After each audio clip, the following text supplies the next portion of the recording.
Iqiniso ukuthi makumnyama, when you are facing ubunzima, kunzima nokuthi Yebo Nkosi ngiyakuthanda, Yebo Nkosi ngiyakubonga.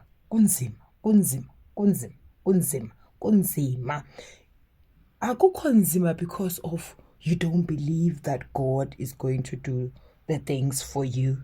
It's just that you are in the middle of the darkness.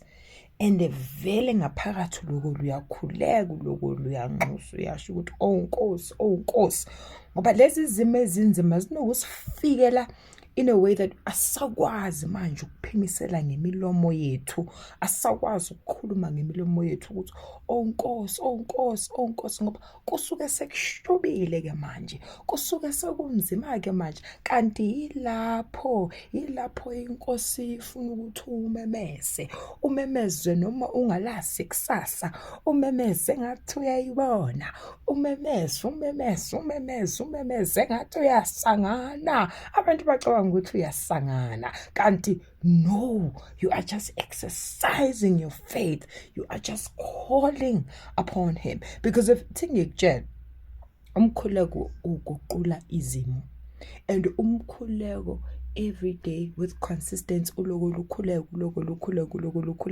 yebo uzobona ngathi akwenzakali lutho, kodwa uma lugxilile ukona, ngiyakutshela laba ababhizi nawe, laba khona bayanxapha, ngoba whatever bakwenzayo akufiki ngale ndlela ekumele kufike ngayo kuwena. So when you stop praying, you stop believing in yourself. When you stop praying, you allow the enemy to take advantage of those moments la ungakhuleki khona. Then you are delayed spiritually because of awukhuleki. So awuyazi ukuthi ingozi iza ngakuphi, awukwazi nokuyigwema, uvela ulale nje, ulale bese sithi asifike senzeni, sikucindezele lokho besikuphehla ngakho ubusuku bonke. Uthi uyavuka ekuseni, you are dull, you are lazy, awunamdladla, awunalutho. It was because of last night you decided to say hayi angikhuleki.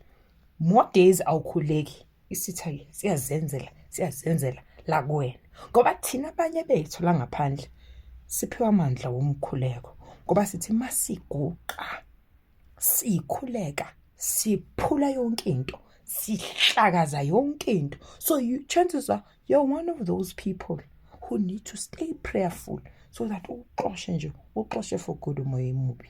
Amen.